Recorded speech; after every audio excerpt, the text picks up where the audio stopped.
Cody Rhodes ने चेतावनी दी कि पॉल हेमन को ब्रांडी रोड्स से डरने की जरूरत है। The young bucks tease possible WWE jump. Assalamu alaikum wa rahmatullahi wa barakatuh. My name is Sohaib and you are watching Wrestling Fact. पहला अपडेट, जब उद्योग के व्यावसायिक पहलू की बात आती है तो यंग बक्स बिना किसी संदेह के अपनी खुद की एक लीग में हैं। हालांकि उनके ध्रुवीकरण वाले व्यक्तित्व और कुश्ती के प्रति दृष्टिकोण हर किसी के स्वाद के अनुरूप नहीं है और प्रशंसकों ने इसे स्वीकार करना सीख लिया है।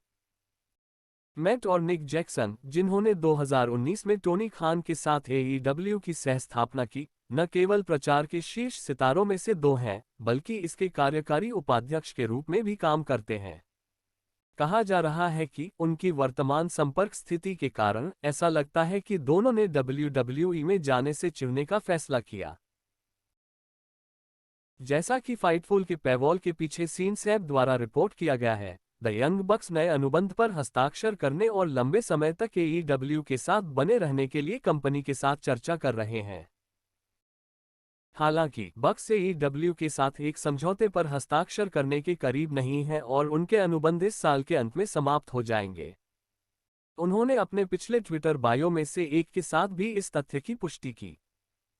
1 साल से भी कम समय बचा है। समय कहाँ निकल जाता है। द यंग बक्स के AEW छोड़ने और WWE में शामिल होने के बारे में अटकलें उनके सबसे हालिया ट्विटर बायो के शब्दों से बढ़ी हैं, जो अतीत में WWE में उनकी उपस्थिति का एक प्रमुख संदर्भ था। यह सब एक सपना था। द यंग बक्स का नवीनतम ट्विटर बायो उनकी वेब श्रृंखला बीइंग द एलीट के एक एपिसोड का संदर्भ हो सकता है, जैसे was it all a dream. कहा जाता है यह जुलाई 2016 में प्रसारित हुआ था।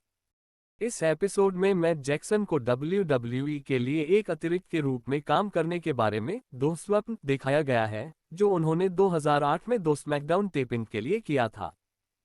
यह सिर्फ एक तरह का आंतरिक संदर्भ है जिसे जैक्सन ब्रदर्स छोड़ देंगे अगर उनके प्रशंसक बहुत अधिक अलार्म बजाने से बचना चाहते हैं। यह कहना सही होगा कि AEW का रोस्टर पहले से ही कुशल पहलवानों के प्रभावशाली लाइनअप के साथ बह निकला है और द यंग बक्स को बनाए रखना निस्संदेह कंपनी के लिए प्राथमिकता है। द यंग बक्स AEW के साथ फिर से साइन करने का विकल्प चुनेंगे या नहीं, यह देखा जाना बाकी है और हमें किसी भी आधिकारिक घोषणा या विकास के लिए इंतजार करना होगा। इस कहानी पर आपका क्या ख्याल है? टिप्पणियों में विचार व्यक्त करो। दूसरा अपडेट, कोडी रोड्स ने चेतावनी दी कि पॉल हेमन को ब्रांडी रोड्स से डरने की जरूरत है। 2023 रॉयल रंबल में वापसी के बाद और 29 अन्य पुरुषों पर हावी होने के बाद कोडी रोड्स उन सभी के सबसे बड़े मंच को सुर्खियों में लाने के लिए तैयार हैं। द अमेरिकन नाइटमेयर की वापसी बहुत चर्चा पैदा कर रही है और सही भी है। क्या रोमन रेंस को Sami Zayn, the tribal chief और द अमेरिकन नाइटमेयर के खिलाफ अपनी अपराजित स्ट्रीक बरकरार रखनी चाहिए? WWE अनडिस्प्यूटेड यूनिवर्सल चैंपियनशिप के लिए रेसलमेनिया 39 में जोरदार टक्कर होगी।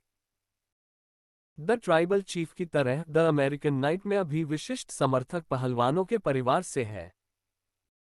जैसा कि द ट्राइबल चीफ मैचों के दौरान अपने खून के रिश्ते को शामिल करने के लिए कुख्यात है, कोडी रोड्स द्वारा कुछ इसी तरह की खिंचाई करने की संभावना पर सवाल उठाया गया था।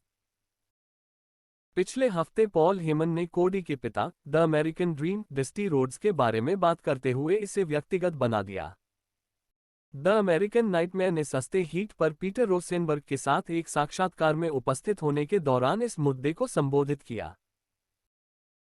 कोडी रोड्स ने अपनी पत्नी ब्रांडी रोड्स की प्रशंसा की और उनकी सराहना की कि वह अपनी प्रो रेसलिंग यात्रा में कितनी दूर आ गई हैं। अमेरिकन नाइटमेयर ने तब पॉल हेमन को चेतावनी जारी की कि अगर उनकी पत्नी ब्रांडी रोड्स ने मैदान में प्रवेश करने का फैसला किया तो क्या हो सकता है। जहां तक ब्रांडी का सवाल है, मुझे कभी पता नहीं। मेरे पिता की तरह जब ब्रांडी आई तो मैं गया, आपको अपना काम खुद करना है और खुद बनना है। मुझे बहुत गर्व है। जब मैं इस बारे में बात करता हूं कि हमने AEW क्या बनाया है, तो इसमें एक कारण है कि मैं इसमें सभी का नाम लेता हूं। Matt Jackson, Nick Jackson, Kenny Omega, Tony Khan, Bunny, Brandi, दाना मैसी के बिना ऐसा कभी नहीं होता।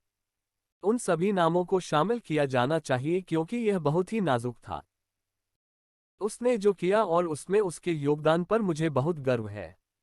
अगर मैं रोमन रेंस हूं तो जरूरी नहीं कि मैं ब्रांडी रोड से डरूं। अगर मैं मिस्टर हेमन पॉल हेमन हूं तो मुझे डर होगा कि क्या हो सकता है। उसे यह देखकर बहुत मजा आ रहा है। मेरा पूरा परिवार ऐसा नहीं है कि वे लकड़ी के काम से बाहर आए हैं, वे हमेशा बड़े समर्थक रहे हैं, लेकिन मैनिया के लिए, क्योंकि मैं पहले कभी इस स्थिति में नहीं रहा, मैंने सब कुछ वास्तव में पहले से व्यवस्थित कर लिया है। जैसा कि द अमेरिकन नाइटमेयर ने स्पष्ट किया कि वह रेसलमेनिया 39 के सभी कार्यक्रमों में उपलब्ध नहीं होंगे, उन्होंने आवश्यक व्यवस्था की ताकि वे शानदार आयोजन का आनंद उठा सकें। अधिक अपडेट के लिए रेसलिंग फैक्ट के साथ बने रहें। इस कहानी पर आपका क्या ख्याल है? हमें बताएं कि आप नीचे दी गई टिप्पणियों में कैसा महसूस करते हैं।